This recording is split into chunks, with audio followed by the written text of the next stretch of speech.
মৃত্যু থেকে তুমি যেখানেই পলায়ন করো না কেন, মৃত্যু তোমার সাথে মোলাকাত করবেই করবে। তুমি দেখা করতে হবে না, সেই তোমার সাথে দেখা করবে।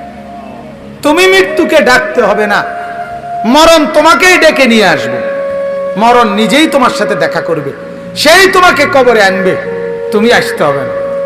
হাদিসের মধ্যে আছে, আল্লাহর নবী সাল্লাল্লাহু আলাইহি ওয়াসাল্লাম হাদিসে ইরশাদ করেছেন, প্রত্যেকটা নাফরমানের লাশ যখন খাটের মধ্যে করে কাঁধে তোলে, মানে কবরস্থানে নেওয়ার জন্য যখন লাশ খাটের মধ্যে কাঁধে তুলে নেয়, তখন এই পরিমাণ চিৎকার করে ওই নাফরমান লাশের খাটের মধ্যে। আল্লাহর নবী সাল্লাল্লাহু আলাইহি সাল্লাম বলেন, যদি একটা সেকেন্ডের চিৎকার তোমরা ওই নাফরমানের শুনতা, তাহলে পৃথিবীর কোনো মানুষ কাউকে কাঁধে আর লাশের খাটিয়া তুলতো না, বরং ফেলে রাখতো আর কুকুর বিড়ালে খাইতো। এরা শুধু চিৎকার করে নাফরমান বলে, আল্লাহর দোহাই আমার স্বজনরা আমার ওইদিকে নিও না,